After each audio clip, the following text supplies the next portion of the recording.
ओम नमः शिवाय। विंध्येश्वर संहिता सदाचार का विवेचन 13वां अध्याय। ऋषि बोले, हे प्रागसुत जी, अब आप हमें यह बतलाइए कि धर्म क्या है और धर्म क्या है जिनसे स्वर्ग और नरकदायक लोकों में जाना पड़ता है, तथा वह सदाचार क्या है जिनसे इन पर विजय प्राप्त की जावे। सूत जी बोले, हे ऋषियों, ब्राह्मण, क्षत्रिय, वैश्य और शूद्र, इन चार वर्णों को उचित है कि वह सूर्योदय से पूर्व उठकर अपने इष्ट देव का ध्यान करें। पूर्व दिशा की ओर मुख करके बैठने से उत्तम फल की प्राप्ति होती है।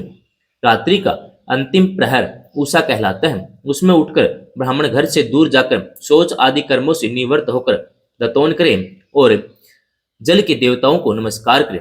कंठ तक या कमर तक जल में खड़े होकर स्नान करना उत्तम है, परंतु ऐसा न हो सके तो घुटने तक जल में मंत्र से स्नान करें और उस तीर्थ के जल से वहां के था अपने इष्ट देवताओं को तृप्त करें। फिर धोती पहन 5 प्रकार के कपड़े पहने, फिर गीले वस्त्र को बिना साबुन के धोवे अपने पितरों को तृप्त करें। पश्चात आचमन कर संध्या उपासन करें, गायत्री के मंत्र जप करें और सूर्य को अर्घ्य देवें। प्रातःकाल सूर्य अनुवाक से और संध्या में अग्नि अनुवाक से प्रोक्षण करें। संध्या में पश्चिम की ओर मुख करके तथा प्रातः और मध्याह्न समय में उंगलियों से तीर्थ देवताओं को जल देवें। फिर उंगलियों के छिद्र से सूर्य भगवान को अस्त होता देखें और प्रदक्षिणा कर शुद्ध आचमन करें। संध्या हो जाने पर संध्या करनी योग्य है। नित्य प्रति जितना जप करना हो उससे 100 गायत्री अधिक जप करें। गायत्री जपने का यह प्रमाण है कि 10 दिन में 1 लाख गायत्री का जप पूरा करें। इस प्रकार देवताओं को तृप्त करने और अर्थ की सिद्धि होती है। ब्राह्मण को उचित है कि वह नित्य 1000 गायत्री का मंत्र जपे।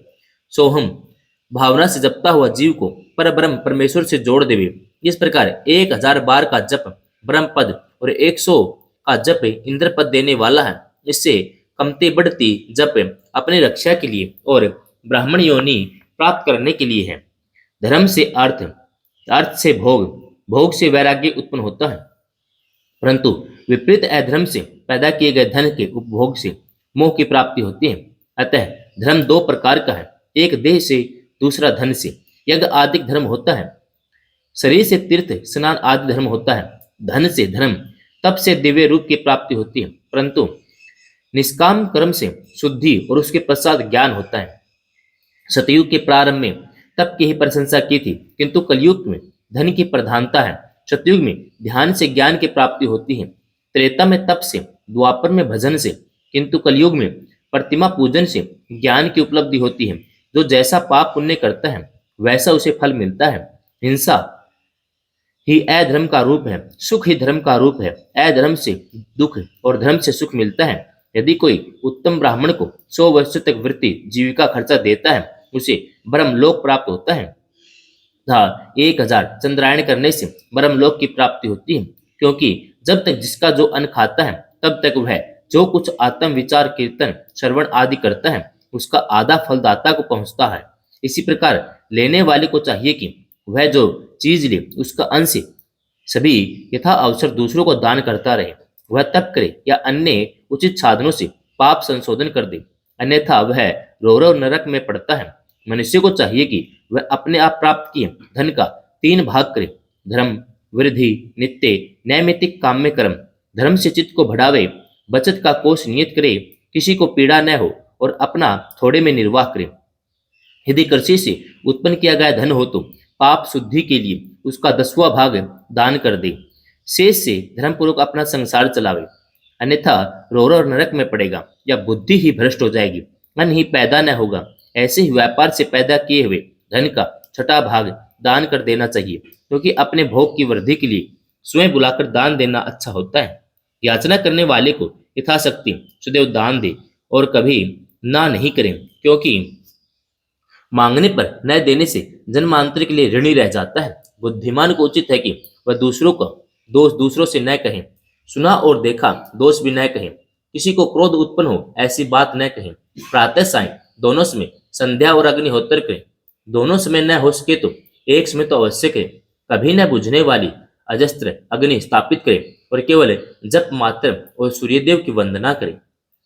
यज्ञ आदि का विवाचन ऋषि बोले, हे महर्षि, अग्नि यज्ञ, देव यज्ञ, ब्रह्म यज्ञ, गुरु पूजा, ब्रह्म तृप्ति को क्रम से कहिए। सूत जी बोले, अग्नि में द्रव्य युक्त हवन करना ही अग्नि यज्ञ है। हे ब्राह्मणों, यह अग्नि यज्ञ कई प्रकार का होता है। एक तो है जो समिधा अग्नि में हवन की जाती है, दूसरी ब्रह्मचर्य अग्नि जिसमें ब्रह्म आदि का बाहुल्य होता है। जब तक विवाह नहीं होता तब तक वह ब्रह्मचारी है। जब विवाह हो जाए तब वह दोष में अग्नि यज्ञ करें। परंतु जिन महापुरुषों ने अपनी आत्मा में ही अग्नि आरोपण की है, वनवासी हो ऐसे यात्रियों के लिए तो समय पर थोड़ा और हित कर भोजन कर लेना ही अग्निहोत्र है। विवाह के समय से अग्नि संधान को सदैव सुरक्षित रखना योग्य है। उसे कुंड या भांड में रखे कि जो सर्वदा सुरक्षित रहे और कभी न बुझे। ऐसी अग्नि अजस्र अग्नि कहलाती है। हे ब्राह्मणों, सायंकाल की अग्नि आहुति से संपत्ति बढ़ती और प्रातःकाल की अग्नि आहुति से आयु बढ़ती है। दिन में इंद्र आदि के सब देवताओं के उद्देश्य से अग्नि की जो आहुति दी जाती है वह अग्नि यज्ञ देव यज्ञ कहलाता है। ब्राह्मण देवताओं की तृप्ति के लिए एक बार यज्ञ करे, शेष में वेद का अध्ययन करे। हे ब्राह्मणों, अब एक और आदर्श सुनो। आदि सृष्टि में सर्वज्ञ करुणा कर महादेव जी ने सर्व लोकों के उपकार अर्थ सर्व औषधियों की औषधि प्रथम वार अर्थात आदित्यवार बनाया है। पुनः सप्ताह के लिए शेष 6 दिनों को उनके गुणों के अनुसार वैसी रचना की। उन्होंने प्रत्येक दिन का उसका देवता और उसका फल नियत किया है, जिसके आरोग्य, संपत्ति, व्याधिनाश, पुष्टि, आयु, रोग, मृत्यु, हानि ये यथाक्रम से प्राप्त होते हैं। वह विधि भी नियत की। उन दिनों के देवताओं की प्राप्ति से उनकी पूजा का वैसा फल देने वाले शिव भगवान ही हैं। वह पूजा 5 प्रकार की कल्पित की गई है। जिस देवता को प्रसन्न करना हो उसका मंत्र होम, दान और तप करे। नेत्र, सिर रोग, कुष्ठ की शांति के लिए आदित्य की पूजा कर ब्राह्मणों को भोजन करावें।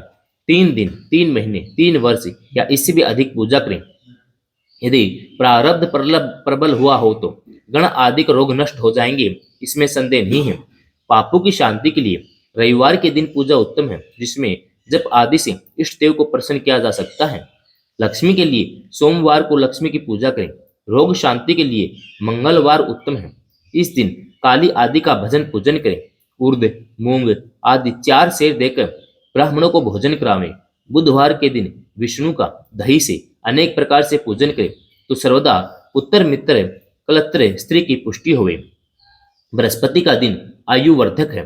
इस दिन ब्राह्मणों को गौ देवताओं को उपवित वस्त्र चढ़ाकर शेर, दूध, घी से उनकी पूजा सेवा करें। भोगों को इच्छुक शुक्रवार को जितेंद्रिय हो षट्रस भोजन युक्त देवताओं और ब्राह्मणों की पूजा करें। स्त्री प्राप्ति के लिए शनिवार के दिन रुद्र आदि का पूजन करें। तिलक आदि होम, तिल का दान और तिल का भोजन करावें। साथ ही उन दिनों के उन देवताओं की नित्य पूजा, स्नान, दान, जप, होम और तर्पण करता रहे। देश, काल, पात्र का विचार कर जो श्रद्धा सहित इन वीरों के नियम पालन करता है उसे इसे देव उपासन द्वारा सब कुछ प्राप्त हो जाता है। ब्राह्मणों को मंत्र पूर्वक और शूद्रों को मंत्र विधि से पूजन करना योग्य है। धन अभाव हो तो तप से देवताओं की उपासना करें। धनी हो तो धन से पूजन करें, परंतु जो कुछ करें श्रद्धा से करें। फिर तो उसके इस प्रकार करते रहने से समय अनुसार उसे ज्ञान की प्राप्ति हो जाएगी। जो ब्राह्मण इस अध्याय को पढ़ेंगे, सुनेंगे, दूसरों को सुनावेंगे, उन्हें देव यज्ञ का फल प्राप्त होता है।